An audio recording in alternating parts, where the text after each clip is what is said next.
After there are out there are, however, light at the end of the tunnel. The new Japanese Prime Minister is a distinguished female. The European Union chief is a frontline global administrator.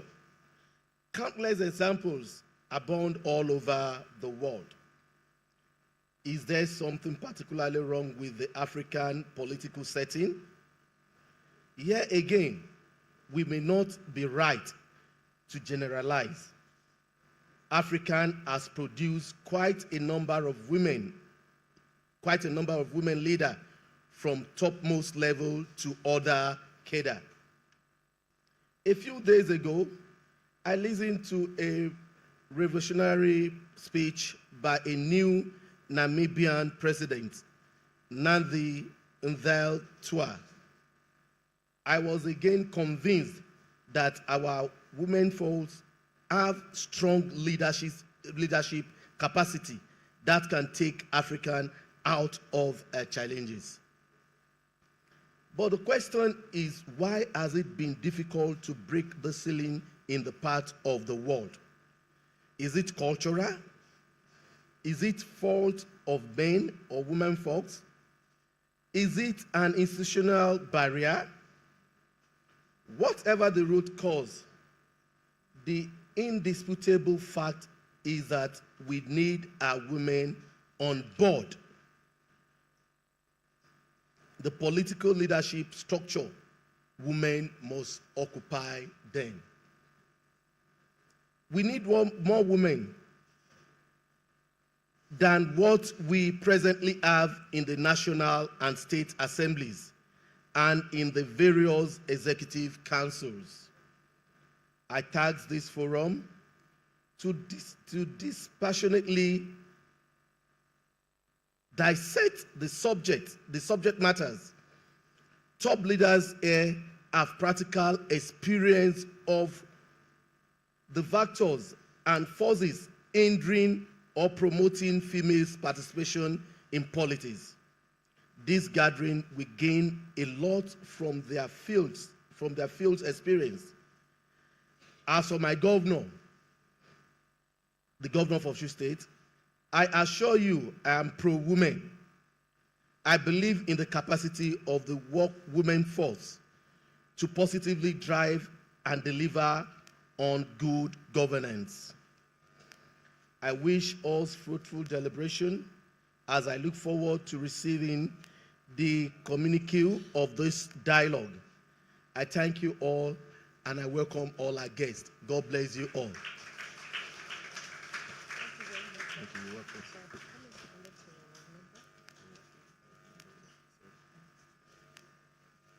Please let's put our hands together for His Excellency. And don't we love him so much for his love for women?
Ami, thank you very much. Thank you so much.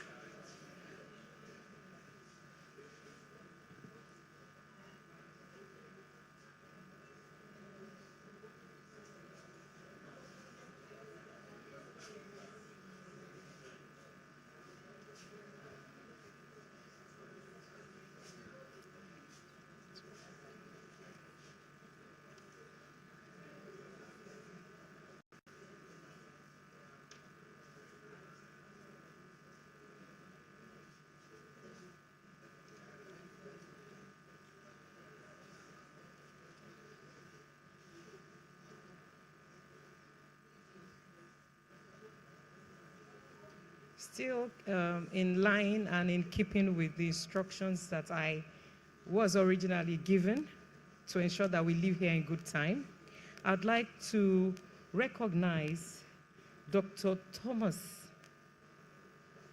Jane Thompson Shoboiki. Thank you.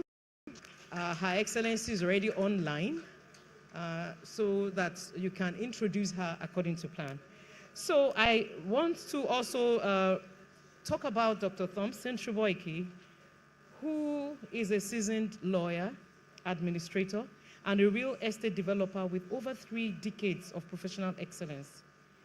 She holds degrees in law, public administration, international studies, and a PhD in international relations, alongside executive certifications from Harvard University.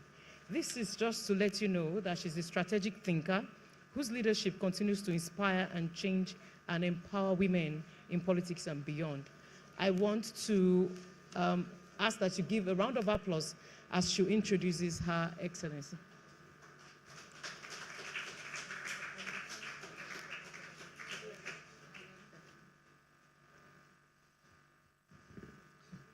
Thank you very much.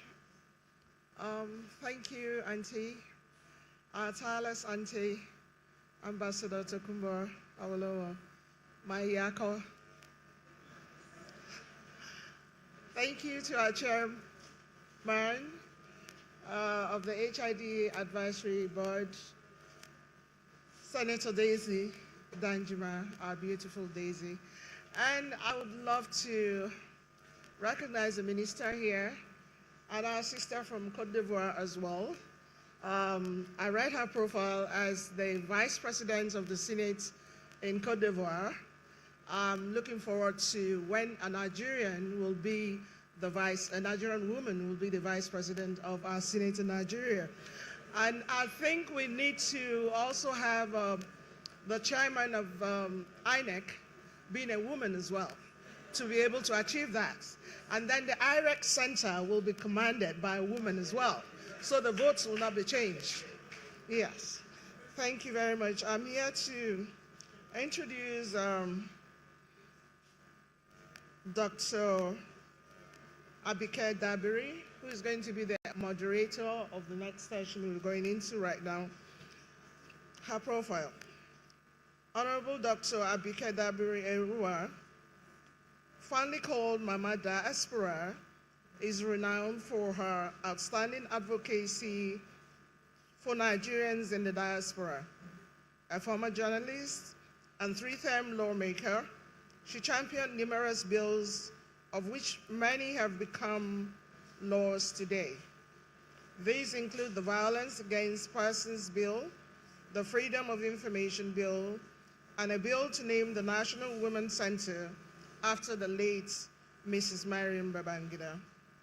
As a pioneer chairman and CEO of Nigerians in Diaspora Commission, NIDCOM, she has led major national interventions, including the evacuation of Nigerians from conflict zones in Ukraine, Sudan, Libya, South Africa, Ghana, Mali, amongst many others, and provided critical support during the COVID-19 pandemic.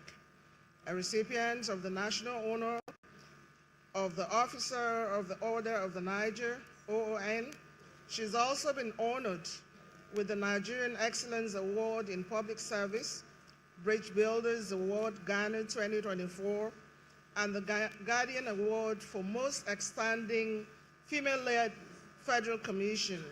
She's also a holder of 2 honorary doctorate degrees from 2 of the Nigeria's foremost universities, the Lagos State University and the Afe Babalola University in Ekiti. Married with children, Dr. Dabiri Eroa remains a symbol of hope, leadership, compassion, and commitment to Nigerians at home and abroad. She is online. She's not here with us, but she's online. She's going to moderate online. Thank you. Thank you very much. And I pay my respect and compliments our dear big sister, Excellency, Dr. Tokumbo Awolowo Dosumu. As everybody has said, thank you for putting this together. And first, my deepest condolence. We lost a friend, a brother. Shegun was particularly a brother to me, and it was a shock. I got the news in South Africa. And again, our deepest condolences. And we just have to accept everything in God's fate. We appreciate you, Dr. Awolowo Dosumu. You are an inspiration to all of us. Our sister, our friend, our mentor, Senator Daisy Danjuma. You know what? Everybody loves you. What can we be without you? You are a mentor, inspiration to all of us. If our sister, Minister Anatu, said, I love you, I can't tell you I love you, Anatu. I'm going to beat you down. You are not. You said I love you 5 times. I'm going to say I love you 20 times, Senator Daisy. And we all love you so much. Thank you very much. My sister, Minister of Culture, thank you for the vibe you brought into culture and tourism. I listened to every speech. Amazing. Senator Ekunife, what you said was just on point. We thank you very much. All the speakers, our keynote speaker, we listened all through. Professor Aino, fantastic delivery. Toyosi, fantastic delivery. And of course, our sister from Professor Dr. Pani. So this has been a very, very, of course, the Deputy Governor of Ogun State. Again, thank you for your comments. And of course, our governor from Osun State. Now, here's the thing in moderating this session. We've had all the conversations. We've had all the conversations. And as we heard here, we don't want it to be a talk shop. What should be the call to action? Now, listening to everybody. And then, when we talk as women, yes, we must get there. But we know it is tough. All of us, when we share experience, we know it is tough. It's not easy. The challenges are there. And I don't want to sound pessimistic, but 2027 will be tougher. That's the reality on ground as of today. Except as our keynote speaker said, there's a political will. It shouldn't be to anybody's whim and caprice what happens to us as women. So as we're going to call to action, I want to now, maybe somebody there will let me call on the panelists, but here's what I've come up with all that have been said so far. There has to be legislative action. There has to be something that we hold on to. Now, as Senator Kunife said, there's a bill in Parliament at the moment. I hope it goes through, the gender bill. We've been at it for years. When I was in Parliament, we tried, it failed. So hopefully it may succeed this time. Maybe that might be a window to the next steps for us as Nigerian women in politics. Maybe. And there should be financial support. We've heard it's very tough to be in politics. It's very, very expensive to be in politics. No matter, it's tough. We can't go to Senator Daisy all the time and say, fund every woman. It's very, very tough. There has to be financial support. And there has to be public awareness campaigns, just as we're doing here. There has to be a massive campaign. And we've heard it here. It's not about women. It's about the fact that we can do it. So why are we not doing it? So that awareness has to be there. There's still challenges in terms of tradition and all that. I heard there, even me at my stage, somebody said to me, Abike, I like you, but a woman, I cannot call a woman my leader, period. Even as far as I've come in politics. So it's there. We also need stronger political will, particularly with political parties. No political party in Nigeria today, including mine, has actually put women in the forefront of all they're doing. So that is there. So as we have this conversation, we now ask the panel that will be coming up now, what should be the call to action? At the end of the day, and I mean, this has been a fantastic conversation. It's been very deep, one of the best that I've ever attended. And it's a pity I'm not there in person. It's been very deep, it's been very, very genuine, and we've learned a lot. So moving on, what do we do? And I also want to suggest that whatever comes out of here, Senator Daisy, your chairman, we can take this further than just this room. And that is part of what we need to ensure we do as we get out of here. Is it tough for women? Definitely. Definitely very tough. As a woman in politics, sometimes I want to cry. Sometimes I want to give up. Sometimes I wonder, what am I doing here for Christ's sake? But you can't give up. You have to be strong. You have to have the courage, and you have to go on, because some other women are looking up to you. So as women, we just have to have the courage. And then most importantly, we have to do well. We've heard it here. We just have to succeed. You work thrice as hard, and you just have to succeed. When we have conversations, a woman does something wrong, oh, you're all corrupt. We hear that all the time, but we should not let that define us or determine what we do moving on. So it's been a fantastic conversation. The call to action is what we're going to decide now with the panel. What do we do next? What do we take out of this room? How do we ensure that, Nigerian women, I'm proud to be a Nigerian. I'm even more proud to be a Nigerian woman. Look at all of you in the room. Look at the names that have been mentioned. Who has that anywhere in the world but Nigeria. So to my sister there, let's call on the panel and then come together with what should be the call for action for this very, very memorable lecture put together by the Awolowo Foundation, HID Awolowo Foundation. Thank you very much, and it's been a wonderful, wonderful, wonderful day for all of us in this room. So the panelists, I don't have their names here, but I guess our MC in the room can call them up, and we hear from each one of them. And I think there's a time limit for each speaker. Yes, there is. Good afternoon once again. I would like to introduce us to Temiloluwa, who is the Honorable of the Oyo State Youth Parliament. So an applause for her. She's the only new face joining. But before we go ahead, I would like the audience to at this point participate in the conversation. We'll take questions from them, from members of the audience, before we allow the panelists to engage. Okay. So the panelists, please let me have my program. The panelists are the previous speakers that we've had. I would like to introduce the keynote speaker, Professor Olabisi Aino, who is seated to the left, the right hand, followed by Temiloluwa, who I've just introduced. I would also like to introduce again to us Her Excellency Dr. Chantal Fani, as well as Barrister Hanatu Musa Musawa, who has already spoken in the earlier panel. So can we have contributions from the audience? Okay. All right. Okay, so maybe we'll start with the panels, then we'll allow you to prepare the questions, and I'll take note of that. All right. So I would like to start. Okay. Okay. Please go ahead, ma'am. Yeah, so we go out with the panel, and I think we start with Timmy, who is the new, I think the only new person on the panel. So maybe we hear from Timmy for a few minutes. How many minutes have we give them? 2, 3? 3. And what we want is just straight away call to action. Having heard all the speeches, what do we do? What do we do moving forward? That Chief Mrs. H.I.J. Awolowo will be proud of all of us, wherever she is in the skies up there. So Tammy, over to you. 2, 3 minutes as a call to action. What should be the next step forward? Thank you very much. All right, thank you very much. Your Excellencies, I count it as an honor to be here today. I've been looking forward to meeting Her Excellency, and my name is Temiloluwa Oyeni, and I am an honorable member of the Oyo State Youth Parliament. First of all, I would like to start from the place of mentorship. A lot of young women that are very passionate about politics and governance do not have access to mentorship, so to say. And to be honest, I've volunteered in many capacities. I've also taken part in many community projects as a young person. And unfortunately, you observe that a lot of people who are ahead, especially women, especially in our generation, you hear about women supporting women, right? And we do not get access to these older women. And when we finally get access, we are being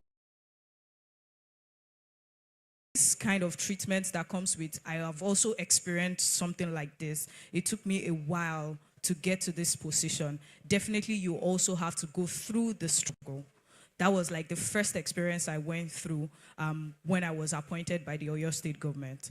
And the second thing I would also like to say is that there's the belief. So most times I think logically because of the nature of my work, and I walk like a guy, and I hear it many times that most of the things that you do are what men do, right?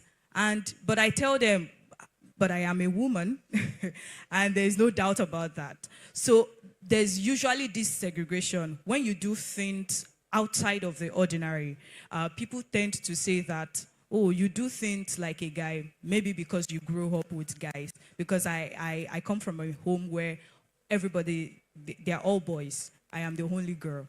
So when I do things outside of what, in quotes, women should do, you find out that a lot of people just sort of like tell you that because you grew up. So there's a lot of segregation. And then I want to talk about the National Assembly. There should be policies that compel the National Assembly to have a certain percentage of representatives at all levels. I think that policy should be important. And governors of the state should be compelled to carry out through these particular policies through from the local level up to the final chart. Because the reason why I have not had it in mind to contest for any election, even at the local level, is because there are a lot of males in the room and you are intimidated. I'm a young person. And I come from a state where young people are encouraged to, participate in politics and governance. But unfortunately, I've been in meetings where I am just the only woman. And sometimes I want to run out of the room so that they don't gang rape me or something. So, you enter into the rooms fearfully. It takes someone who has an exposure like this, because of course you'll be in some rooms and that's all of the validations that you need. Interestingly, I'm sitting right next with Her Excellency the Minister, and so that's all of the validation that I need, that I'm taking the right step to the right future, right? Please, a round of applause for her.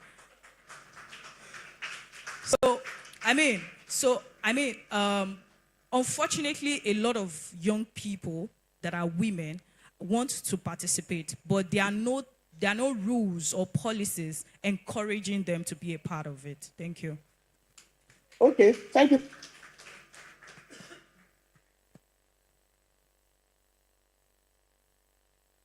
Okay, thank you very much. We appreciate Temi. Oh my God. Yeah, we can hear you. Yes, sir. We can hear you. Okay, thank you, Temi. Yeah, let's appreciate Temi. And your words are clear, mentorship. But I'll tell you something. Although you say you do things like a man, you don't need to be scared. But that mentorship is key, and you're getting it in that room. So hold all the women you've met in that room. Let this be an opportunity for you to say, you know what? I'm here for a purpose. So don't be scared. When I was in NTA, when I got into NTA, I was at Channel 7. Within a year, I got employed. The next day, I got a sack letter. The GM terminated my appointment. She's a woman. Why? She said I was pregnant. But that did not, I went to fight. I went to NT headquarters. I fought and I got she got terminated instead. So you have to have the courage once you know what you're doing is right. But mentorship is very key. We have mentors in the room. And maybe moving on, Auntie Daisy, Your Excellency, Dr. Awolowo, we can have a mentorship platform. This can grow into a mentorship platform for people like you. So thank you very much. And then in terms of discrimination, it will always be there. It will always be there. But don't let it hold you down. Nothing should stop you but yourself. What you said about National Assembly, well, they passed laws, and they are on one now. We need to advocate and ensure that the current law they have is passed to ensure that there's a seat for every woman. I don't know whether that's going to work or not, but they're on it at the moment. So thank you very much, Temi. And I look forward to seeing you in politics. Take the bold step. Don't be afraid of the men in the room. You'll be surprised that there's really nothing to be afraid of. But that mentorship is key. Thank you very much, Temi. And I'll go over to our keynote speaker. Your speech was very detailed. It was very deep. You actually said everything in your speech. But just to round off now, Professor Olabisi, can you just tell us in a few minutes what you think should be the call to action at the end of this all? And I thank you again for the powerful keynote that you delivered. Thank you, Prof. Thank you, Ma. The gender issue is a very complex-centric, very complex. You take it in one side, the other side is also crying for an action. And so I would say that you cannot stop one for the other. It has to be very concurrent. There are things we must do at the system. There are things we must have to do at the individual and the grassroots. And I start from the system. If you do a lot of things at the grassroots and you are not touching the system, nothing will change. in terms of the political will to do and to be compliant. So I take, for example, Nigeria has a replete of policies. So I will not say, let's write more policies. But I think first, that I think people in the National Assembly can take on is what we have a national gender policy. And we have 36 states.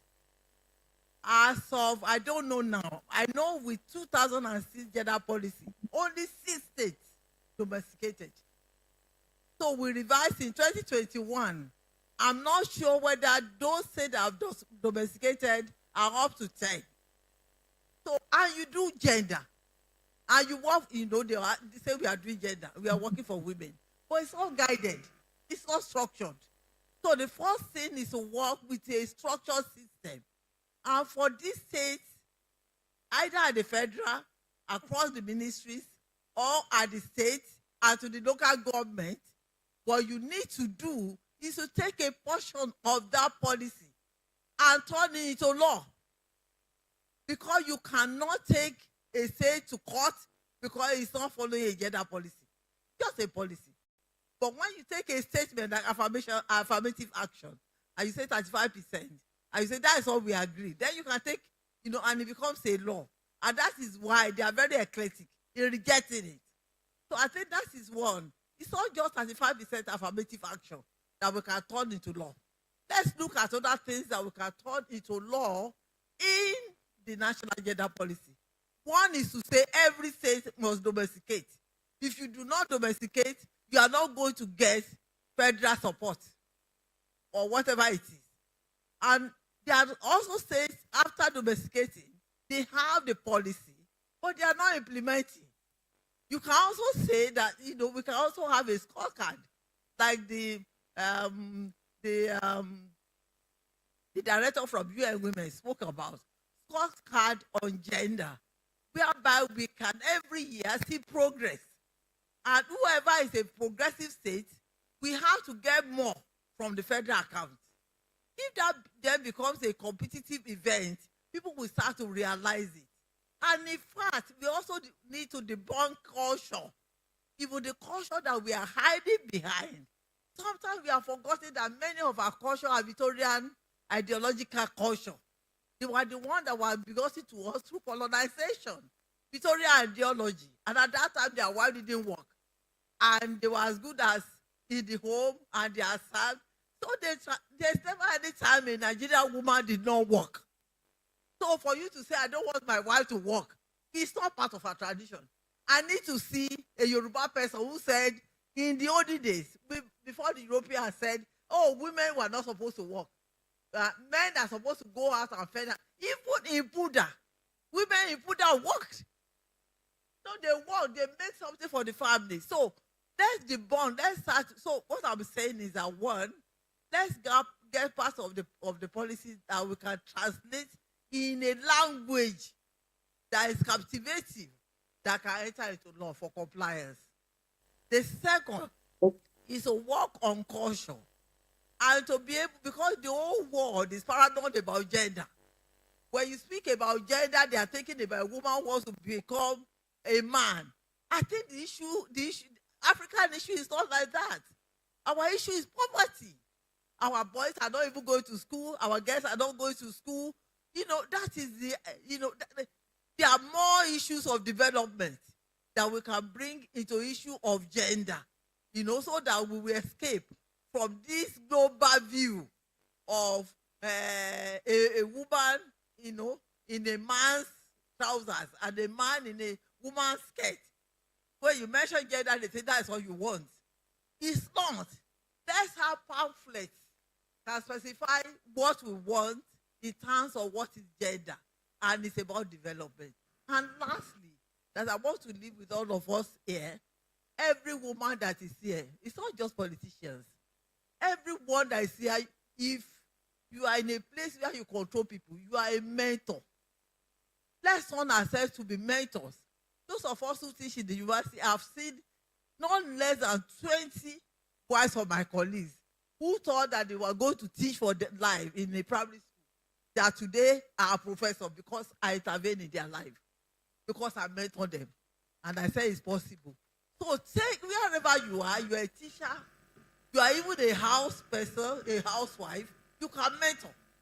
Everybody can mentor. So let's mentor another. In a year, how many people do you mentor? How many people do you support? How many people do you help to achieve that next goal that she's trying to achieve? And it's from there that we can graduate, even into politics. Thank you very much. Thank you. Thank you very much. Thank you very much, Prof. Point very well noted. You also stressed mentorship. And there's a national gender policy. What we need to do is ensure that every state domesticates it. Maybe we call out the states that have not domesticated. But I also warn that even at that, you still need that will. They may or may not domesticate. It doesn't matter. They may not want to do anything. So that awareness, that what we're doing now, the advocacy is still very, very important. But yes, states that have not domesticated the gender policy, we get you right and clear. And then culture, I'm glad that Barrister Anatu is there. Culture. What do we do about that? A culture that still discriminates against women. It's there, it's in our eyes, in our faces, and we need to look at that. So again, political parties are very important. How do you hold them by the jugular and say, you know what, you must have this certain percentage? That is very important. So thank you very much, Prof. We heard you loud and clear. Over now to Dr. Fanny. So let's hear your perspective, Doctor. From like Barrister Natu said, I wish I could speak half. I mean, your English was so good, despite the fact that you're French. So thank you very much. Let's hear from you and what you think should be very briefly a call to action, looking at your experience from your country and what we've had said here today. Doctor?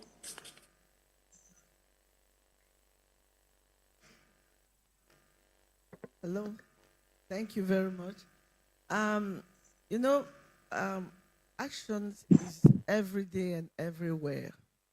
It's not especially women should find a way to be part of, but we should teach boys and girls to know that without us, none of us can go ahead. I have, my parents have only two children, two girls. And my father was from the north of Ivory Coast, where they are Muslim. And to be a good Muslim, to have everything fine, you have to have boys. And he only have two girls, me as a senior and my junior sister. They want my father to have another wife from the country to have boys. And he said, I'm very perfect with my girls. And my mother is a Nigerian and she's a strong woman, very strong. She was so strong at the beginning, I thought that she was not my mother because she was so severe with me. But now I thank God, because if she was not like that, if my father was not the man who said that we should put hope in a woman, I won't be what I am. So that's why I say the best thing is to let boys and girls go to school and teach them that we have to be together to go further.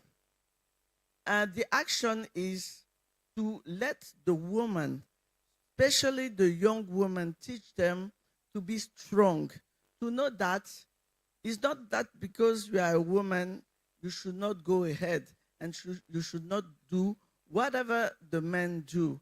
Because, my support in my countries are my boys, because I have only boys.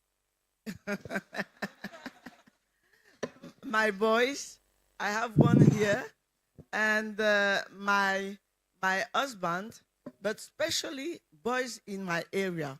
In my area, my father is from the north, I told you.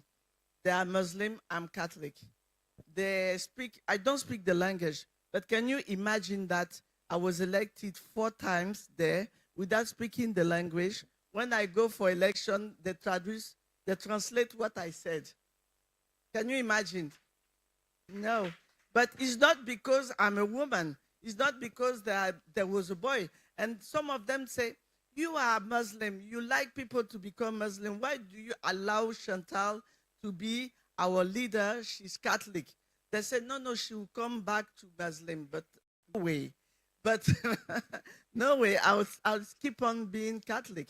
But why should they choose me? They choose me because I made action in my area for boys, for women, for girls, for everybody, because my mother told me you have to be the perfect legacy of your father, doing what you have to do without thinking that you are a woman or you are a boy. So, so when he died in 2004, we went, my mother and I, to the area. There was a war at this time in my country, and nobody want to go in the north. My mother goes. She slept in the road, in the car, and I do the same as my mother, and we try to help people. That's why I say that it's not a question of woman and girl. It's a question of your heart and what you believe for your nation, for your area, for your people, because you should not divide it. That's what I can say.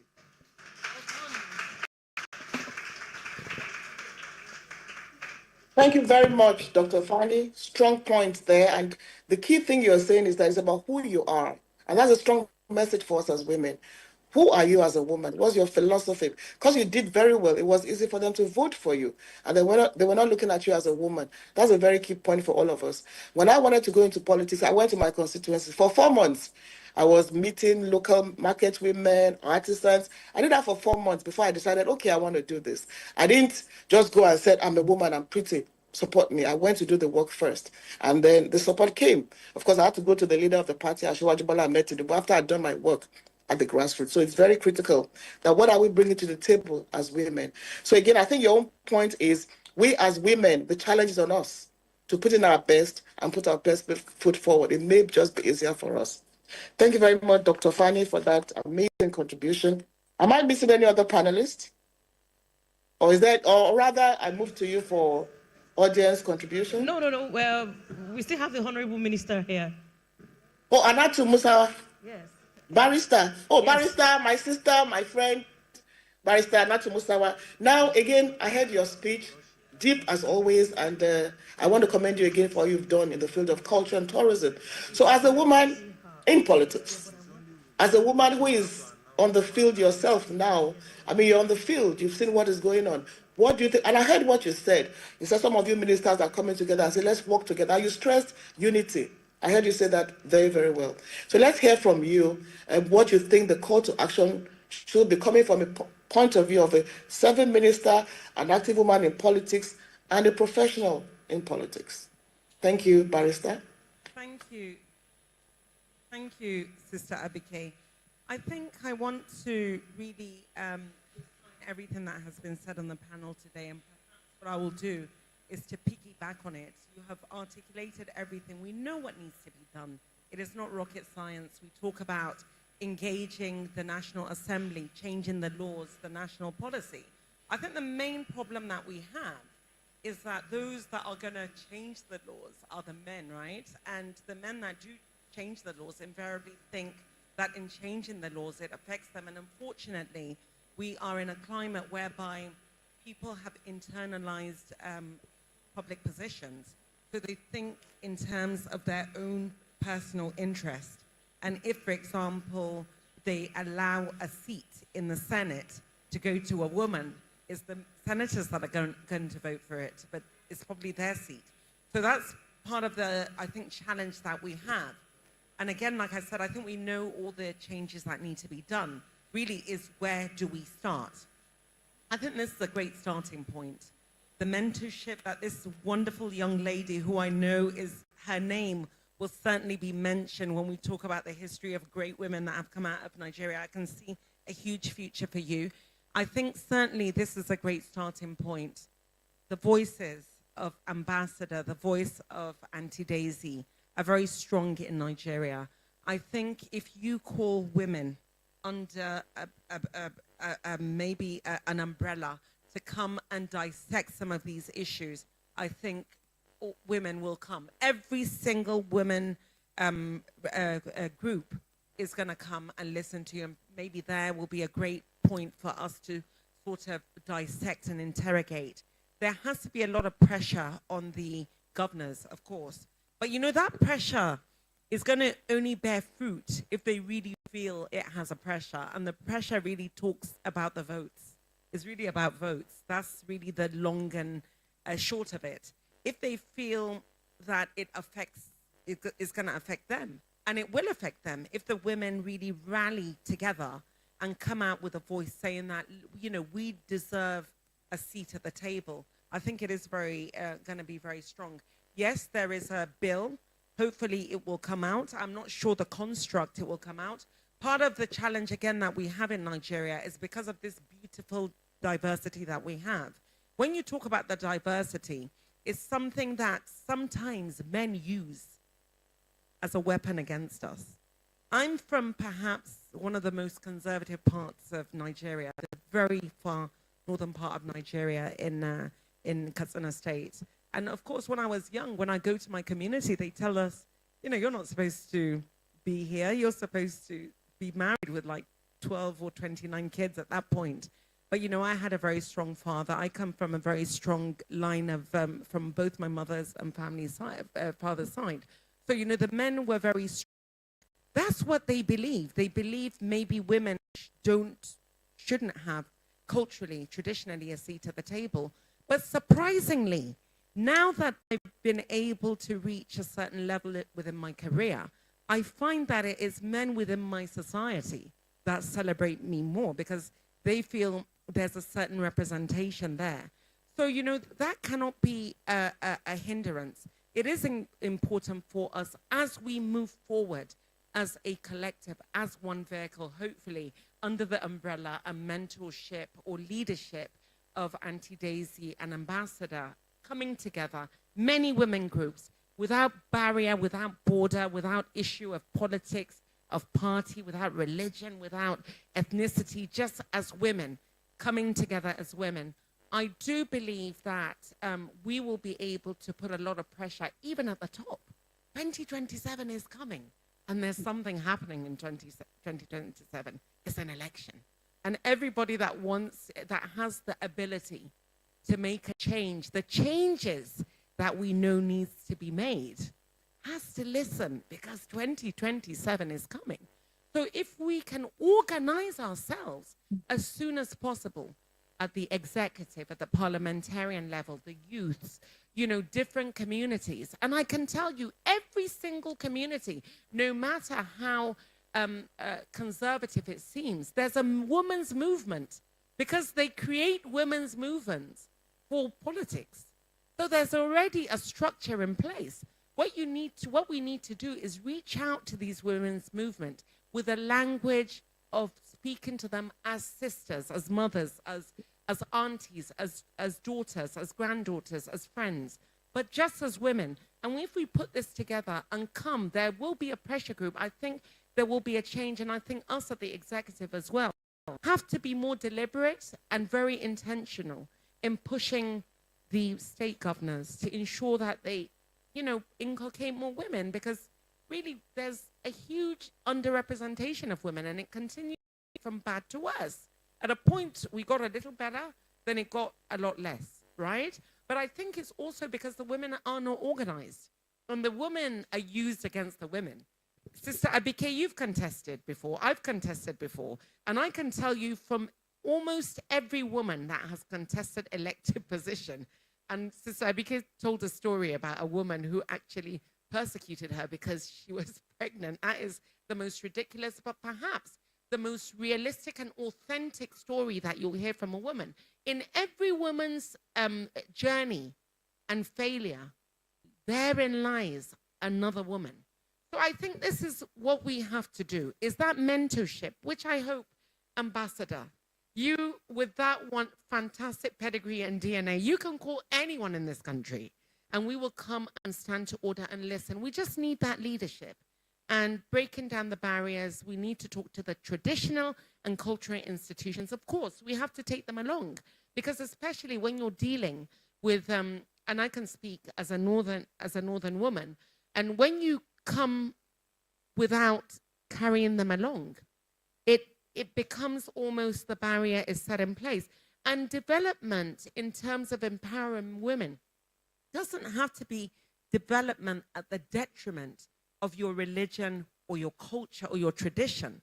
It can have a different construct, and it can have a construct that will be a fit for your own society. So I think we also, as we try to develop this policy, we also need to be a little bit more flexible in terms of what that would look like, just so long as we're able to get, a platform for women. And in every single village, there are women, like you said, even in Purda, women have to work. And in the diversification approach of the creative economy and, the digital economy and all that, I think if we open up the work streams whereby there will be more job creation absorbed. And if you can empower just women that do the weaving, that do the henna, that do the hair, and make that into something of value and of worth for their own community, it will allow us to have the financial worth to,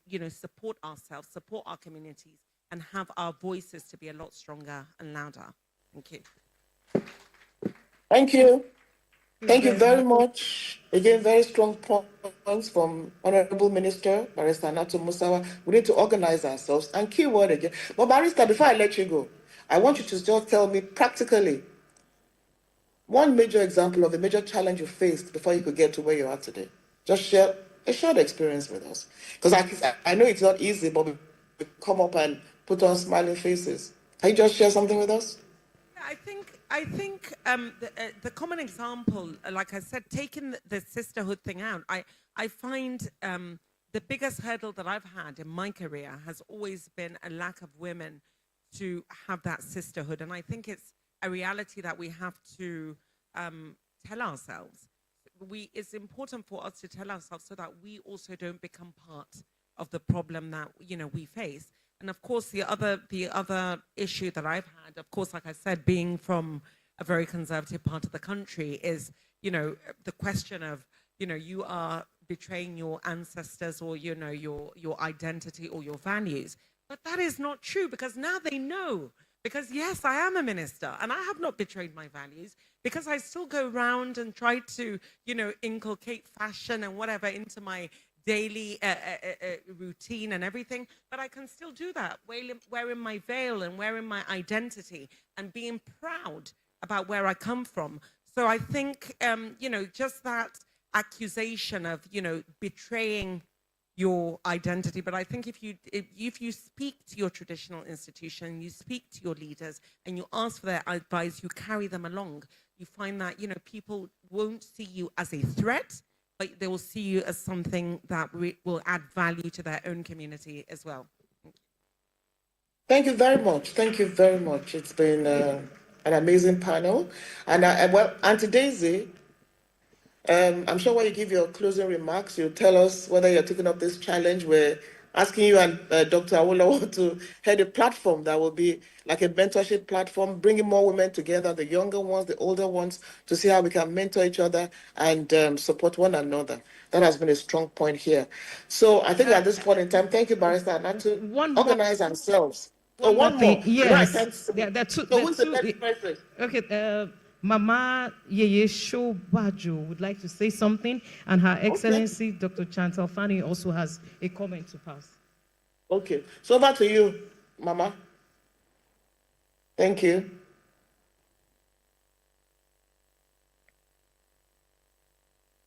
Audible? Am I audible? Yes. Can you hear me? Good afternoon, everybody. When my sister, Her Excellency, Awolowo got in touch with me, I quickly asked if we can go online because I'm a little bit indisposed. I'm happy to be here, and first and foremost, let me express my deep condolences at the unfortunate incidents of the loss of Segun Awolowo. And I'm happy that despite that, my sister had the courage for us to continue with this and take on the other issue later. I want to appreciate the chairman of this great body, my sister Daisy Danjuma, my sister Abike Dabiri, and all the other women who are here, my sister, the Deputy Governor of Ogun State. We are always looking at way forward. I'm 73 years old. I've had decades of years in politics. I've tried to contest to be senator 7 times. It's not about being in PDP or being in APC or being in Labour or whatever. It is just that this gender mainstreaming something has not found its feet. I had my mentor as Auntie Jadisola Akode, and you know how long that has been. She was my mentor. She did everything all throughout the period, but unfortunately, even up till now, it's as if we're taking 1 step forward and 10 steps backward. What is it that we've not been able to reach? We have Georgia, we have done everything. We spoke about, is it that we don't have women? But believe me, you know that in our own profession, journalism and public relations practice, and in engineering, in banking, in the private sector, the real sector, in politics and everywhere, we have women. But up till now, we don't have 5%, either in elective or selective positions. What is it that we have not been able to do? Is it that we have not reached we've not touched the internal democracy very well? Let me shock you. There was an instance where I think it was during the period of Auntie Kema Chikwe, where a man came from Zamfara State as woman leader of Zamfara State. A man came out as woman leader of Zamfara State, and he was proud to introduce himself. Up till now, my question is, what is it that we have not done? Or what is it that we still have to do to be able to get this, our gender mainstreaming coming in? The topic that we have is very, very apt. We are talking about, I think, if I just check the topic, it's breaking barriers or stepping still 30 years after Beijing. Is it that we should just give up or we should continue? So my question, I don't know who's going to answer, is that what else can we do? If at 73, having put in more than 30 years in active partisan politics, we're still where we are, or even below, what is it that we can bring out of? This is a very important platform. And I agree that this should be the leader of all leaders in this our gender mainstreaming issue 30 years after Beijing. What is it that we can still do? So that when that comes up, we can now look at those of us who can come in and support whatever is going on here. I'm having a CSR event in Abuja next year. I would like to look at gender mainstreaming as a topic of my CSR event. Thank you very much. Thank you very much, Mama. Thank you very much. In fact, what the question you've asked is why we're...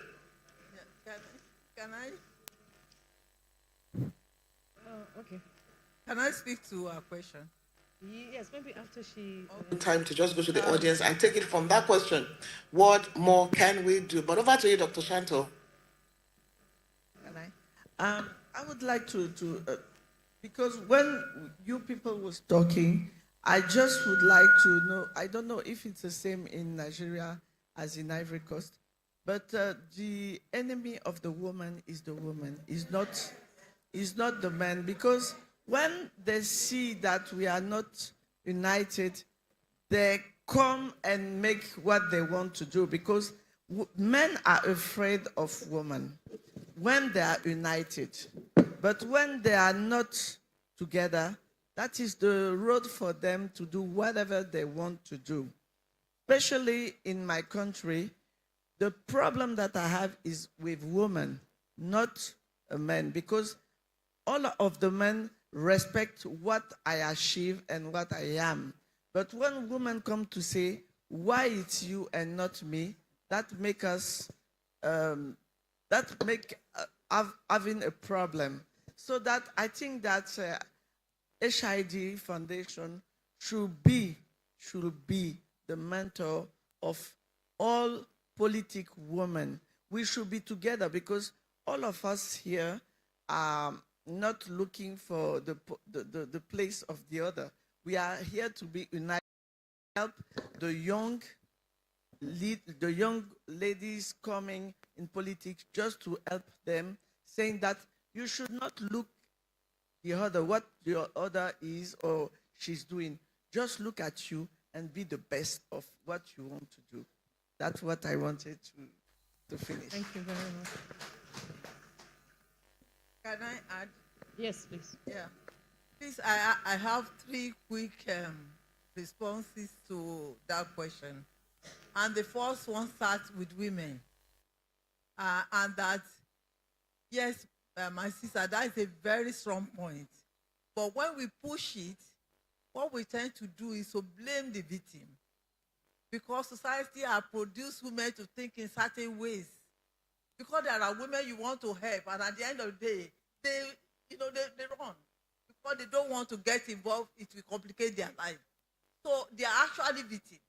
So part of the mentorship is not just those on the platform. How to carry the advocacy in a way that women start to see themselves differently as nation builders, are different, that their work in life is not just to give back, but that they have a responsibility to also be fulfilled. Because women in ordinary homes were not brought up to thinking that they can achieve. If the husband can achieve, that is it. And they give birth to the children. So we need a lot of school. It's a lot of advocacy, because we are changing what we call a computer template that we have been brought up. That is one. The second is that most of the time, and this has been involved in this in 4 decades, women continue to speak with women. We need to start to speak with men. We also need to create, not mixing them, but in a way we can start to have programs that directly deal with men, so that they better understand the issues that we are talking about. And the third, which is the final, is INEC. How can we engage with INEC? INEC has a gender policy. It has never used it for its own platform. It uses it elsewhere.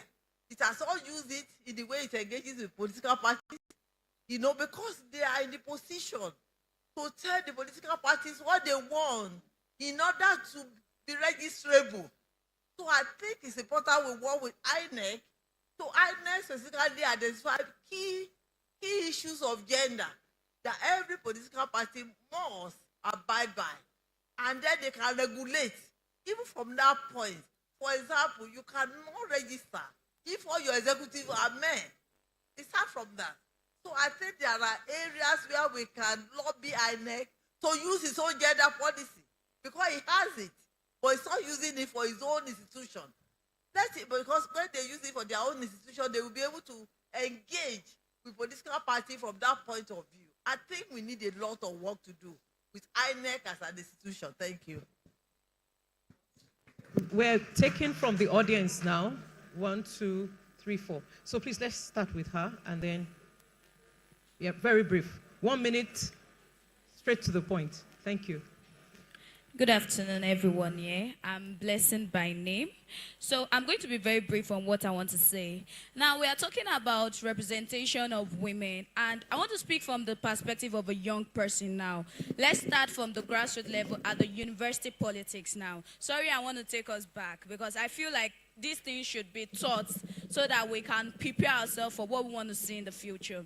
Now, from the university politics, females are not allowed much representation on the basis of godfatherism. And this has really eaten deep down that no lady is willing to raise her voice, even in the outside politics now. Because we feel like what we faced in the university politics is not something we are willing to face when we go to the outside world. And now, it has even gotten to an extent whereby ladies are being shamed to be in politics in the schools. So I feel like if we can't get to participate at the lower level, which is the tertiary institutions, it will be really difficult to see someone who would want to push at the local government or at the community or even at the state and federal. So I feel like this thing should start from the basis, which is the universities. Let's encourage schools to allow female participate and be well represented at various levels. Thank you. Thank you.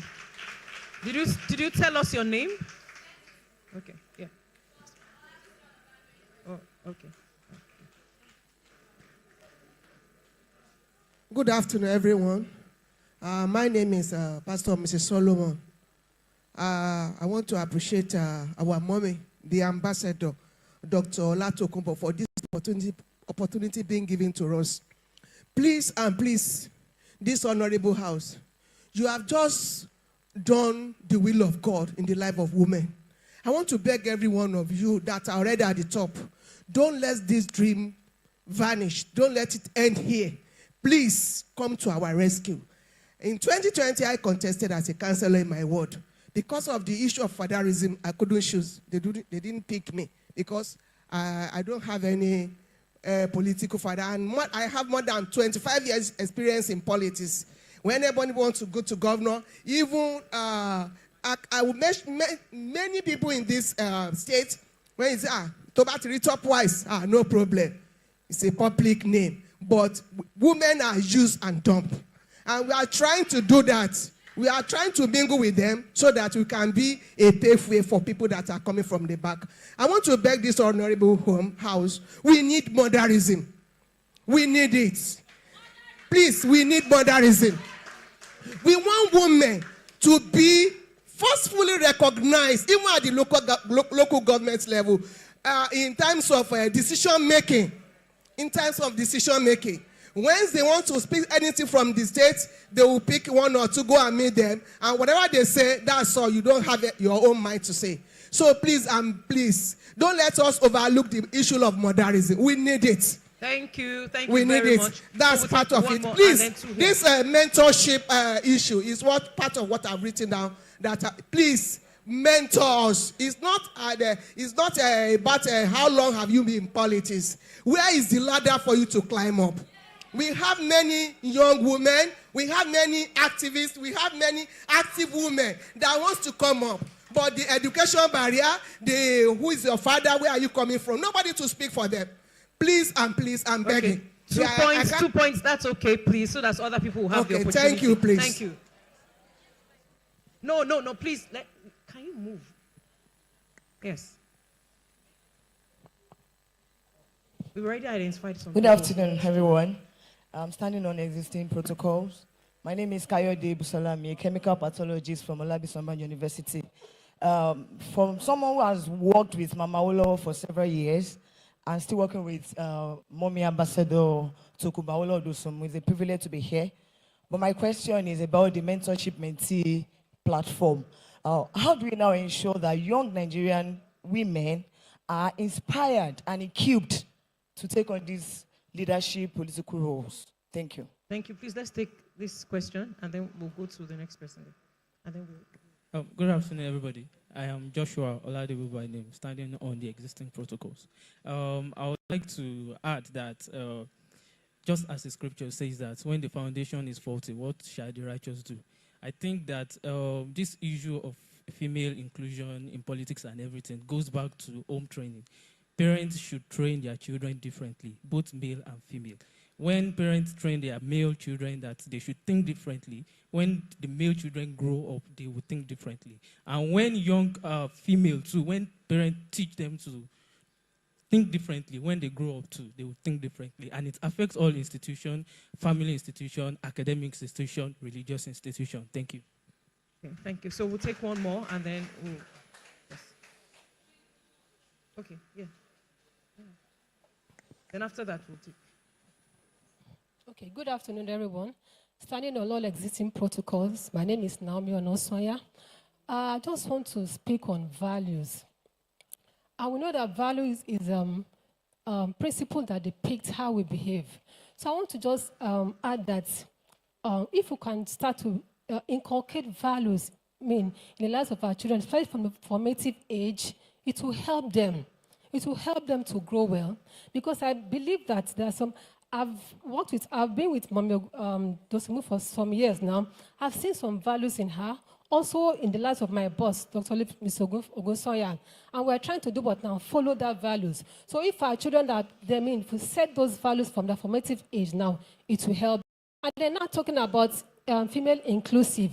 Another way that we can solve this is to, just as my brother has said now, we should start to make our boys to start respecting, teach them how to respect female, even from the home. Teach them how to respect females. Some boys, they shut female down. I teach children, 6 to 8, 9 to 12 teenagers. Sometimes when they want to talk, the boys will say, keep quiet to the girls. And I tell them, no. Don't shut any girl down at all. I traveled to Iceland and for an international conference, and the thing was equality. They spoke to us how they were able to grow out of them. Be able to gain the equality. So let us also train these boys how to respect the girls, show them respect, value them. Not that yes, girls. And one mistake that we do as parents is that when our mothers go to the market and they come back, they'll call the girls, come to the kitchen. The boys will leave them to go and be playing. So the boys, they've now overhauled their mindset that the kitchen work is just for the female. So let us train them from the formative age. Thank you so much. Can you just let him speak and then? Thank you. Your name? Benga Omotunde, head of station, Ogun State Broadcasting Corporation. Now, let me say this. All other points that everybody has mentioned, from resource personnel to the chairman, everybody, well. But we'll be doing ourselves the service if we fail to do one or two things. That word, politics, is almost scary, if not well approached. If you let a man feel intimidated, he won't support you. So how you are going to, while you go down the ladder, going to the grassroots, you may need to recoin. That's we have planned, focus, sustain, all those things you have mentioned. You have to be systematic about it. I recognize the Mayflower School, Ikene. Where are our primary school? Here. How do we go down the grassroots? If there are problems going around government with their non-affirmative action on what we say, how can you go through the CDAs? You don't need to approach the government to go through CDA. They have meetings. There are women's section of CDA. They meet in my own area. They meet they know how to plan their thing. Take advantage of those things to penetrate. We have so many distractions. There are so many distractions. Don't let the distractions pull you back. There are many men like us who will support you, but you have to be deliberate, plan it very well, go down the grassroots. It's the culture thing. Let's learn from the Côte d'Ivoire Ivorian example. Bring it down, penetrate deeper.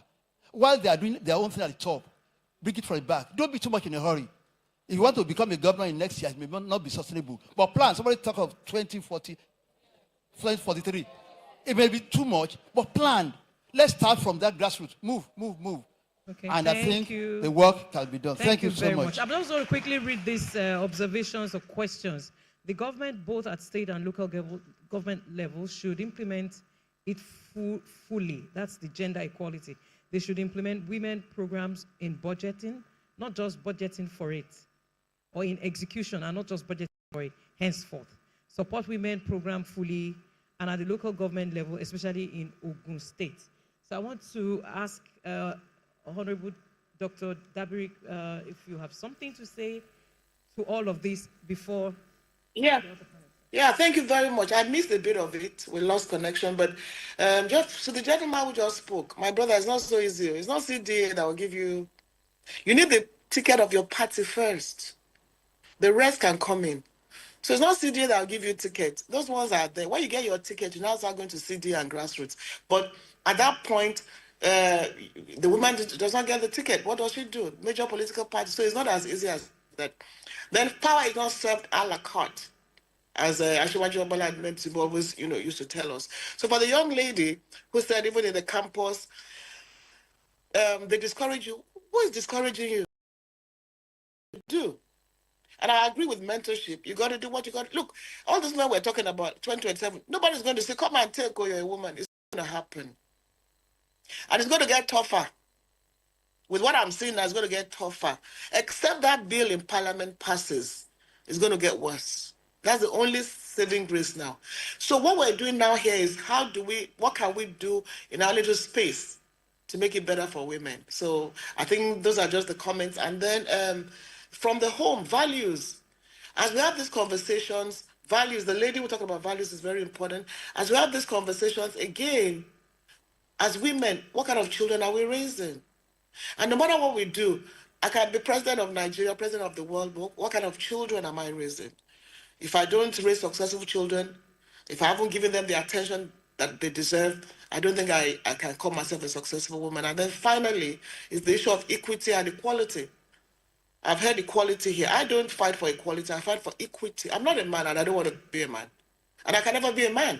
But equity, fairness in everything. Don't tell me I can't do this because I'm a woman.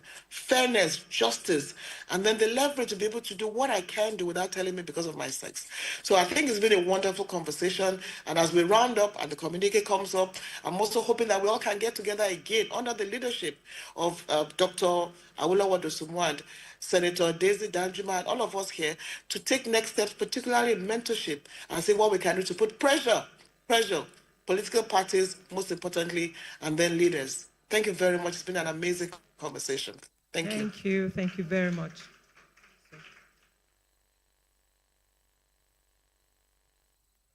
Do we have any other comments? Just 1 minute. Okay, sir. Half a second. Okay, so I want to answer the student question. I was a journalist. I was a campus journalist. But I'm a very loud campus journalist who stand firm behind women, young ladies in politics. I scatter everywhere, and that's the truth. Because only the violence takes it by force on campus. I've been to, as a campus journalist, I was opportune to attend plenary sessions of Student Representative Council and the SUJ as well. I scatter the floor. In fact, it gets to a point when they say, journalists, do you have anything to contribute to this honorable house? I raise my hand. Once I raise my hand, they know that fire is coming. And so several times they chase me out of the parliament. And I've seen situations where, thank God for the opportunity to live within senior lecturers' quarters. I've seen targets against me that I had to travel back, that I had to go home for a period of time. So I think that we need to keep talking about it. You need to create a group, a community on campus. I was president of Sustainable Development Club in my school. And the first time we started discussing, I made sure that men, the Gen Zs have a way of calling some men traditional men. I ensured that we have them in young boys as well. I ensured that they were in that gathering and we're talking about gender equality. And there was fire everywhere, and everywhere scattered, that we all went home. And in the next election, I had 2 women contest in local government development department and public administration department shortly after that conversation. So we cannot keep quiet, because they've relegated the post of women to general secretary or treasurer. So you should not let that happen. You need to scatter We need to scatter the ground. All right. I've noted. Sorry. Please, I deviate a little about scatter. Hello? You have half a minute, ma'am. Just 1 minute. Hello? Our campuses are very important of the future of politics. And I don't want us to go just by the scatter. The scatter is good. But I think we are getting more restructured now. Most of the campuses have what you have, center of this. That center, and it's all over the country, and they are one body, they are meeting, and they are planning, and they are working with youth. So in terms of campus politics, they are supposed to be on board to mentor, to support girls who are trying to go into politics, so that at least they have senior people that they can run to, and so we can use the foundation can work with that center. Gender Instead of mainstreaming, you yes. working with everybody, you can work through the coalition of Center for Gender Studies across Nigeria University. Thank you very much, ma'am. So, Your Excellency. Yeah.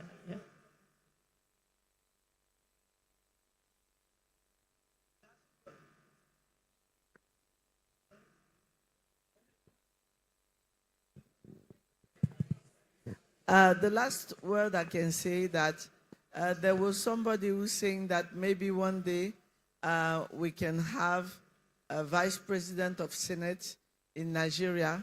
I just want to let you know that you have a vice president of Senate of Nigeria represent you in Côte d'Ivoire. Thank you. Our minister.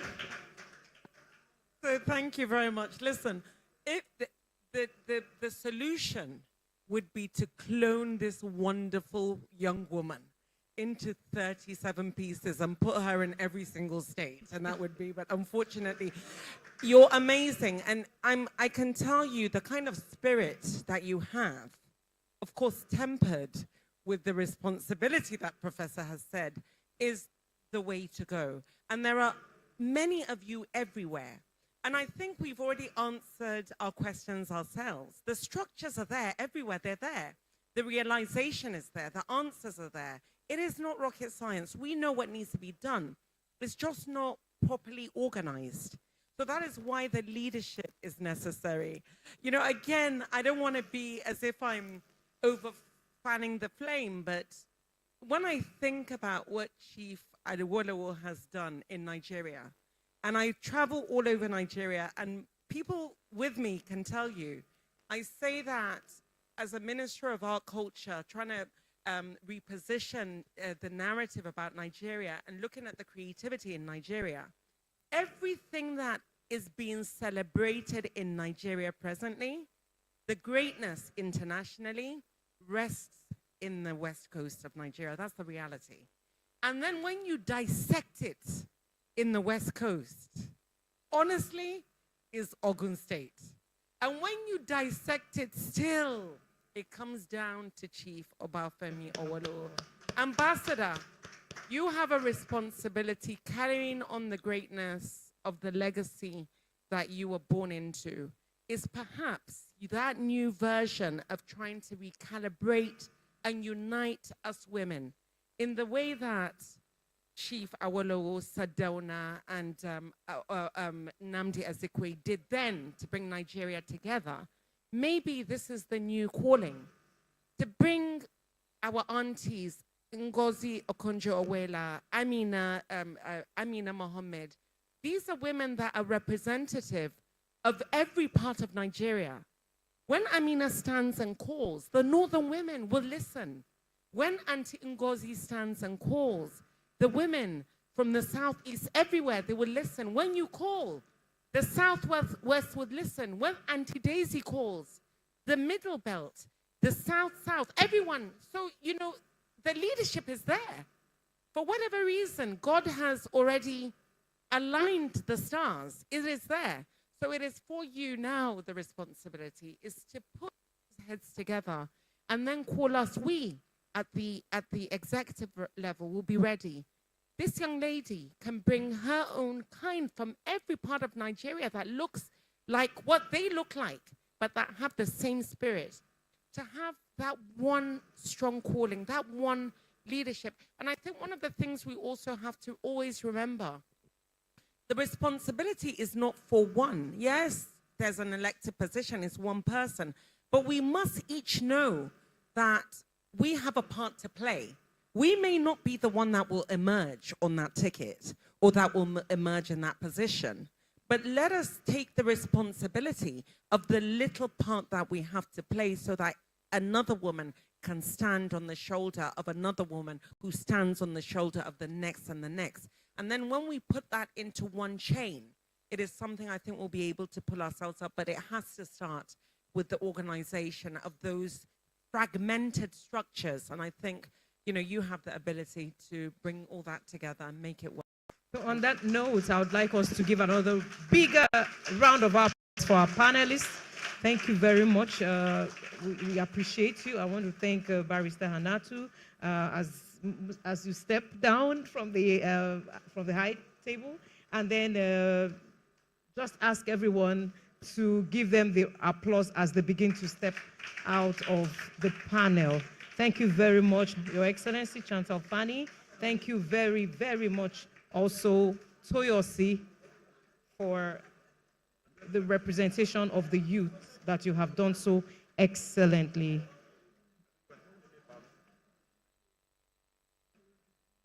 Okay, all right. I would like to invite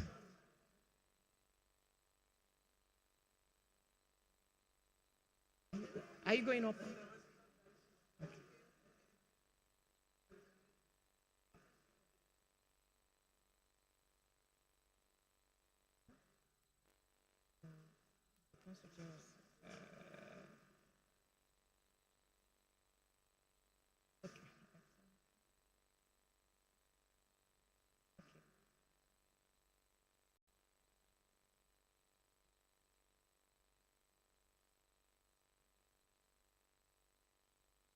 Please, I would like to.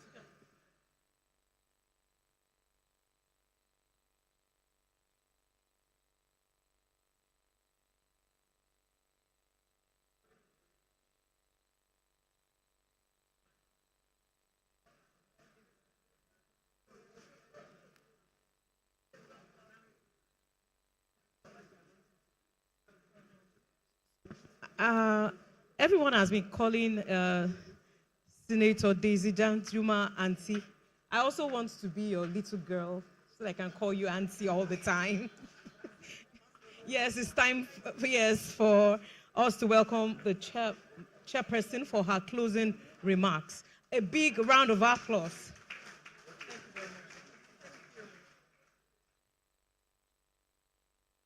Ladies and gentlemen, we're about to come to the end of this session, and I'm sure we've all had a very, very interesting day. I'd like to say a few words, just to wrap up some of the things with my experience, what you've all said. Like, it's true that domestication of policies is very important. You know, we write many things on paper, lots of nice policies and all, but they are never domesticated. I experienced such. And they've always talked about affirmative action. In some other parts of the world, it has worked. But in Nigeria, it has not worked because there's nothing to support it. Like you said, if all political parties stand by that, you know, that for every 3 senators from every state, 1 must be a woman. And any party that does not do that should not even vie for those positions, you know. It's very important. If we do that, we'll get somewhere. Just like you said, the keynote speaker, you said that like states that don't put women on board, 1/3, you know, their budget should be held for a while until they make sure women are on board to the level of 1/3. Contesting election as a woman, if you want to come out to run for a position, it's not that easy. You must be strong. Just like the young lady there said, it's not for the weak. A woman that wants to run has to be twice stronger than a man. I can tell you that for free. Because where you are from Osun State or you're Ogun, you are from states that have been civilized for ages. You've been exposed to education for a very, very long time, you know. If I, from Benin City, can run and win a Senate seat from a very cultural and traditional state, you will know how much I've put into campaign and how strong I have been in the field. You don't expect to sit down or, everybody will support me and I will just go there. You have to be strong. You have to fight for a position. You have to fight for it. Politics is not meant for the weak. Every woman that you've seen out there that have been elected, they are strong women. They have campaigned. They are strong. You know, granted it's not cheap, but at the same time, like from the university now, I'm surprised, you know, from universities you have to come out strong. That does not require money as such, but you have to be very vocal and be known.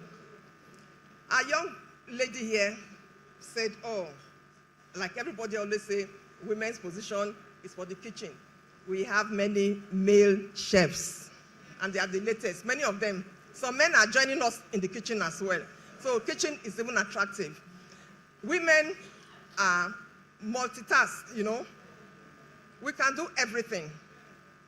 What a man can do, a woman will do better. They say when you train a woman, you train a nation. I can sell my jewelry, my car to train my children. Which man has sold a jeep to go and train a child before? It does not happen. For that reason, everybody believes in women. As long as women are not in the core policy making and decision making and politics, a country cannot survive well. For every country that has survived and every country that are doing very well today have maybe 50-50, 60% women, at least 40-30% women. Nigeria, we are yet to wake up to join that clique. Women must learn to support women. Like they say, the sky is wide enough for birds to fly without collision. If you are taking whatever position you occupy, it does not disturb any other woman. Please, women, I'd like to advise women to support women. For mentorship, we'll be available to mentor as many women as we can. And most sessions we will do henceforth will be to mentor women, encourage them. 2027 is around the corner, and I would like to see more women elected. And in policy and decision making, you can see that the highest number of women we've ever had in politics was in 2027. I did a lot of work from state to state, begging governors, advocating, advocacy. A lot of it went into play. So 2027 has had the highest number of women in politics. That is the work we did.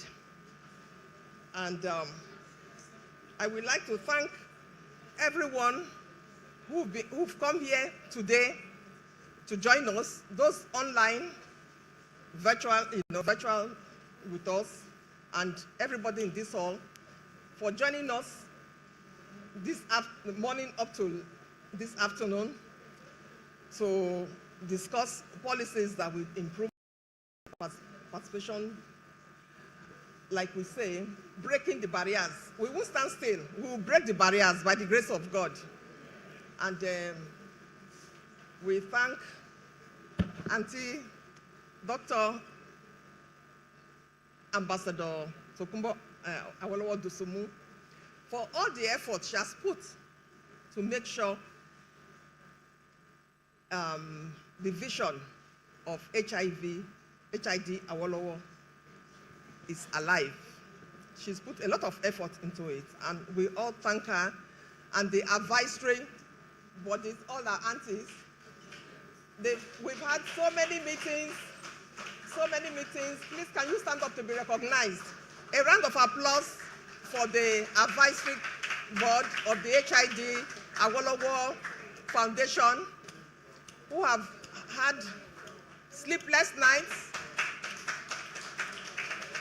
to put this together, several meetings to put you've had today possible. We are very grateful. Honorable Minister, thank you for coming here to join us. I will join you, definitely, I will join you. Senator Chantal Fanny, thank you. The speakers, I'm very grateful. And the last I will say is I wish everybody a safe journey back to your respective destinations. And thank you very much. By next year, we have better stories to tell you. And most of you today who are saying, oh, mentorship and all, you will tell us that we've done very well by encouraging you women to be strong, fight for your rights. Women, oh yeah, power to the women. If you want, If you want the men to support you, please don't give them food to eat. They will all support you.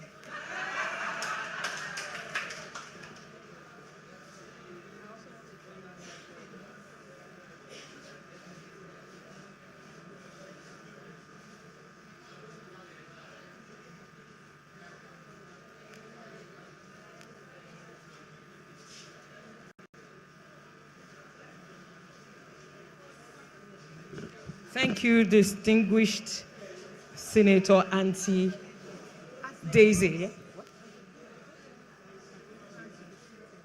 Yeah, but we have not closed. I'm going to read it. Okay. All right, okay. So I would like to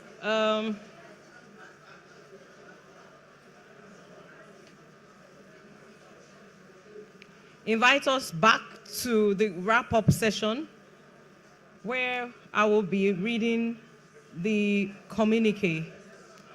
So communique issued at the HID Awolowo Foundation Dialogue on Tuesday, November 25th, 2025 at Efunyela Hall, Ikenne, Ogun State. Theme: breaking barriers or standing still. Nigerian women in politics 30 years after Beijing. Reflect, reclaim, reimagine.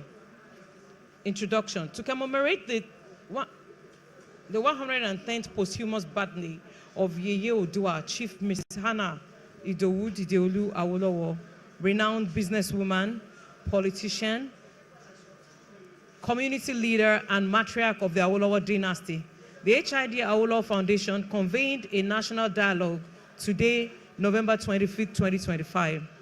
In her welcome address, the convener and executive director, Ambassador Olatokunbo Dosumu, reflected on the progress and the persistent challenges facing Nigerian women in politics 30 years after the Beijing conference. She invoked the legacy of Chief Mrs. H.I.D. Awolowo and Chief Obafemi Awolowo to highlight women's courage and resilience, acknowledge systemic and cultural barriers, and urged emerging women leaders to act boldly, prepare diligently, and reject self-doubt. The dialogue featured Senator Daisy Danjuma as chair, Her Excellency Engineer Noimot Salako Yedele as guest of honor, Nyaradzi Gumzovela, UN Assistant, Assistant Secretary General and Deputy Executive Director, UN Women as special guests, and a whole host of other distinguished guests. The following were the observations. Following the extensive plenary and breakout sessions, we had persistent underrepresentation as key, unlived experiences of young women, deep-rooted structural and cultural barriers, entrenched party gatekeeping and gendered hostility, heightened risks and multiple layers of vulnerability for women, proven competence and impact, intergenerational disconnect, among others. Recommendations. Participants proposed the following measures to strengthen women's political participation. The first, need for systemic imagination. The second, national implications, where there will be implications for sidelining women. The third, enact and enforcing gender quotas. And the fourth, reform of political parties. Fifth, strengthening of policy implementation. Seven, dedicated financing mechanisms. The eighth, link economic and political empowerment. And then the ninth, monitoring and accountability. 10th, narrative reframing. 11th, cross-sector coalitions. 12th, institutionalization of empowerment frameworks. And finally, mentoring. In conclusion, if Nigeria is to reclaim its future, the future of political practice must be inclusive, intersectional, intergenerational, and female-friendly. Nigeria will rise when Nigerian women truly rise. The dialogue reaffirmed that the struggle for women's political empowerment in Nigeria remains unfinished. Nonetheless, it demonstrated the meaningful progress that is possible through deliberate reform, cultural transformation, intergenerational solidarity, and sustained civic action. As Nigeria marks 30 years since the Beijing conference, participants called on government, political parties, civil society, and the private sector to recommit to ensuring that Nigerian women not only reflect on past struggles, but also reclaim their agency and reimagine a more inclusive and equitable political future. This is issued on the 25th day of November 2025 at Ikene, Ogun State. Signed, Ambassador Dr. Olatokunbo Awolowo Dosumu, Convener, Executive Director, HID Awolowo Foundation. And on this note, I would like to invite Dr. Femi Ogunsanya for the vote of thanks.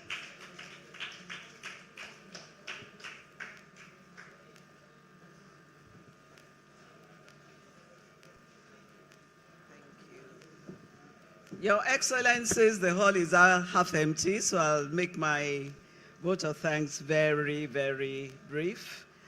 Your Excellencies, the Highnesses who were, there was one on the virtual online, Okarigbo of Fremo was with us online. Thank you all very much for being here today. My heart is full this afternoon, and it is with deep gratitude that I stand here to offer this vote of thanks on behalf of our Executive Director, the Chairman of the members of the Advisory Council, and the HID Awolowo Foundation. Today is an honor of unforgettable Yeye, Mama. To me, she's just Mama Awolowo. We gather not just for a summit, but for a calling. Mama was a woman who embodied strength, dignity, sacrifice, and the unshakable belief that Nigeria becomes more just, more humane, and more prosperous when women rise to their rightful place in leadership. Today, her spirit has filled this room, and we thank the Executive Director, Ambassador Tokunbo Awolowo Dosumu, and the Council for keeping her legacy alive in such a powerful way. I recommend we all read Mama's story. As I was sitting there, I saw HID's story, and I recommend that the next time we have a dialogue, please print it as part of the program, so that the young people, everybody, can read that and understand what Mama stood for. To our keynote speakers, our chairman has expressed gratitude to everyone. Professor Olabisi Aina, thank you very much indeed. We say thank you not just for your words, but for the conviction behind them. You reminded us of where we stand 30 years after Beijing, how far we have come, how far we still must go, and how urgent this work is. Your message has stirred us, challenged us, and lifted our eyes to the future. Her heartfelt appreciation also goes to all Her Excellency, the Vice President of the Senate from Côte d'Ivoire, HE Dr. Chantal Fani, Senator Uche, she's left, Barrister Hannah too, she's also left, and Dr. Toyose Akerele, that dynamic, spoke Yoruba, spoke every language, Hausa, to pass her message across to us. Thank you all very much indeed for your inspiration, for your challenge to us women. And thank you to Temi. Where is Temi, who joined the panel?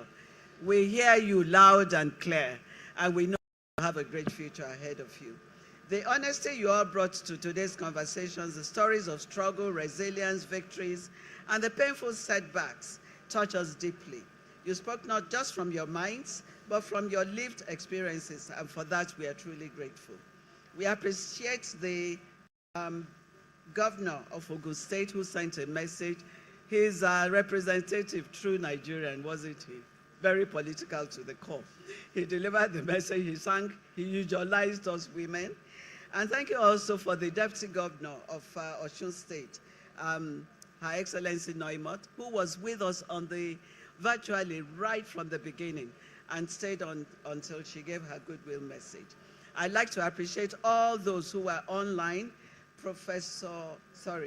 Abike Dabiri, HR Akaribo Fremo, Iyom Josephine Aneshi, and all the others, a lot of them. They were about 57 online at some point. We'd like to appreciate each and every one of them for for their time, for their commitment. Congratulations to my sister, my friend. We've come a long way for successfully envisioning and implementing such a phenomenal and impactful dialogue. We are very proud of you. Ambassador Olatokunbo Dosunmu, Awolowo Dosunmu, very well done. It's no mean feat, and we appreciate all the sleepless nights and hard work driven by the passion to reenact the Nigeria we experienced when we were growing up in the old Western state. Thank you very much indeed for your continuously keeping hope alive, and for your clarion call to us all women not to rest on our laurels. May you live to see the Nigeria you dream of, where women occupy the much needed space to raise the bar of everything about Nigeria. To our indefatigable action lady chairman, not just a pretty face, Senator Daisy Danjuma, your energy, dynamism, and optimism, everything with her is possible. With Senator Danjuma, nothing is impossible. Before she says, I will contact, I will reach out. Thank you very much. Even the rosettes we are wearing, all we did was said, and they were delivered. God bless you. Thank you very much. Thank you for the optimism with which you drove all our brainstorming sessions. We thank and appreciate you. Ms. Folusha Olaniyan, unfortunately, has left as secretary par excellence. Before we blinked, minutes of our meetings were delivered. Thank you very much for your unparalleled efficiency. To all members of the HID Awolowo Foundation Advisory Committee, our chairman has already thanked you. But there's somebody I must mention. She's a Genza who works quietly, but with such unassuming diligence and dedication in the background. Wemimo, we bring you to the front burner this afternoon and celebrate and appreciate you. She is the creative director behind all of our posters. We love and appreciate you, darling Wemimo. God bless you. To our sponsors, to various organizers and volunteers, you breathe life into this summit. Your dedication behind the scenes, setting up the hall, setting up the screens, the technical crew, everyone, the coordination, the planning, and countless hours of work make today both memorable and meaningful. Thank you for believing in the vision. To our distinguished guests, all of you, including our children, no, our grandchildren to us, our granddaughters in the audience, thank you very much for being here. I hope you have internalized all of the conversations today.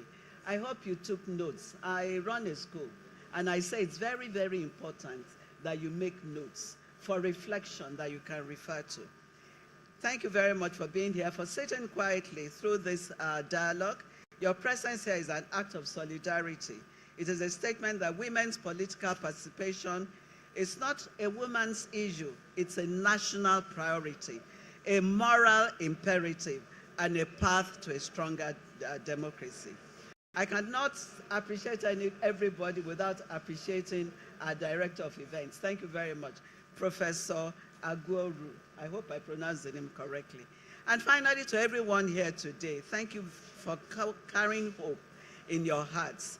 Thank you for refusing to accept a Nigeria where women must fight twice as hard to be heard, valued, and included. Thank you for choosing courage over complacency. Many thanks to the rapporteurs. Thank you very much for all your hard work, for summarizing everything. We must ensure that all those beautiful words must be recorded and turned into a document that can be shared, a book that everybody can refer to in the future. Today is a call to action for us, all women and young girls, every one of us. As we live here, may we carry with us the fire that has been ignited through this dialogue, the fire to break barriers, even though they are protected by iron, like the Deputy Governor said. We must break those barriers. To uplift one another through mentoring, we must support each other. Women, we must not be PhD holders. PhDs pull him down. We must not pull each other down. We must encourage each other to ensure that the next generation of women and girls will inherit a Nigeria where leadership is not defined by gender, but by competence, by compassion, and by character. Amen. So, Lord, let it be. As we celebrate the 110th posthumous birthday of a gem of inestimable value, may the legacy of Mama Awolowo continue to inspire us to dream boldly, speak fearlessly, and act decisively. Mama was a lifelong mentor, and we have had, to the last minute, even my friend and I, Mrs. Alabi, were sharing it, how Mama mentored. She was lucid, she was clear-headed, up until the very last minute. We must adopt this. All mature women in the room, even the younger ones, anybody can mentor. Let us adopt and assume this role of mentorship, which has been discussed so deeply this afternoon. So on behalf of the Executive Director, Dr. Awolowo Dosunmu, the Chairman, and members of the Advisory Council, from the depths of our hearts, we say thank you, and cheers to many more opportunities for future dialogues. God bless you all.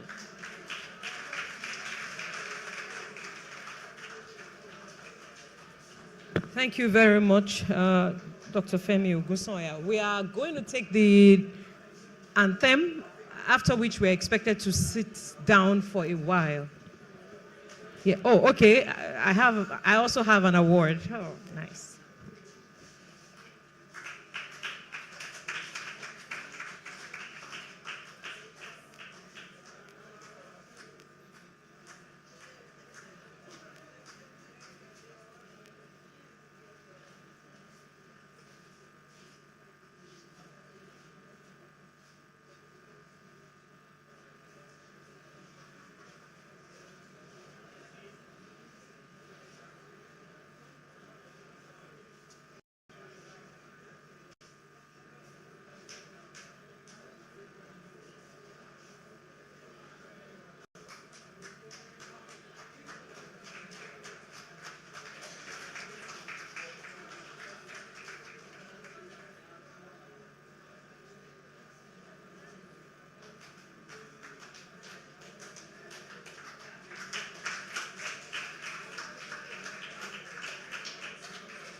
So, may we rise now for the national anthem and have it in mind that we'll just stay for a few minutes afterwards.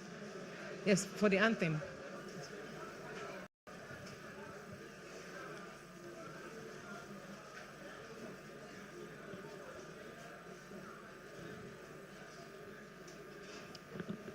The national anthem, please.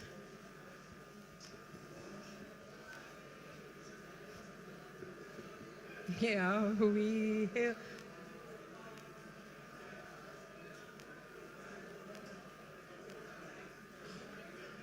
Please run there.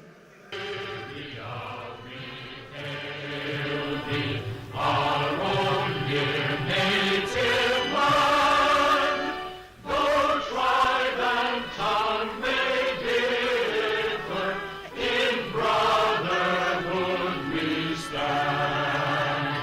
Nigerians old and proud to serve our sovereign motherland. Our flag shall be a symbol that truth and justice reign. I don't know the meaning.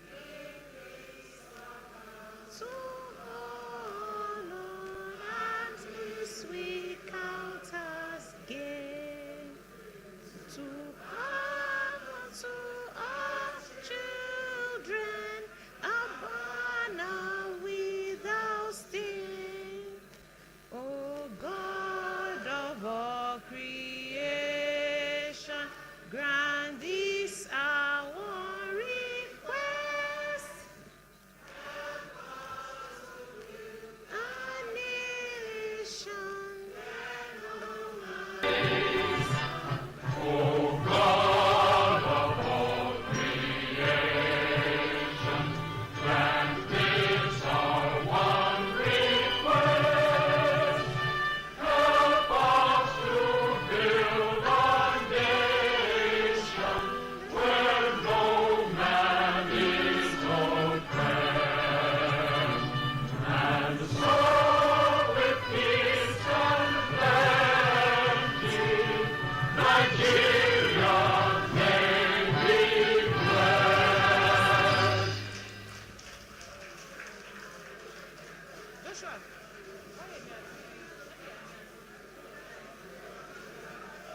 but others with their lands and gold. Think that Christ had promised you his wealth untold. Count your reward in heaven or your home on high. Count your blessings, name them one by one. Count your blessings, see what God has done. Count your blessings, name them one by one. Count your many blessings, see what God has done.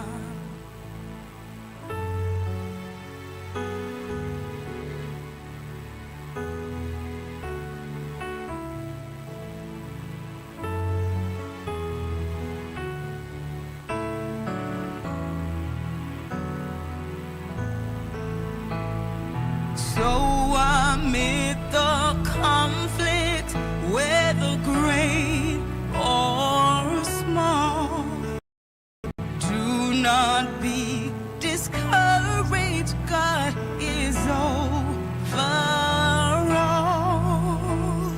Count your many blessings, angels will attend. Help and comfort give you to your journey's end. Count your blessings, name them one by one. Count your blessings, see what God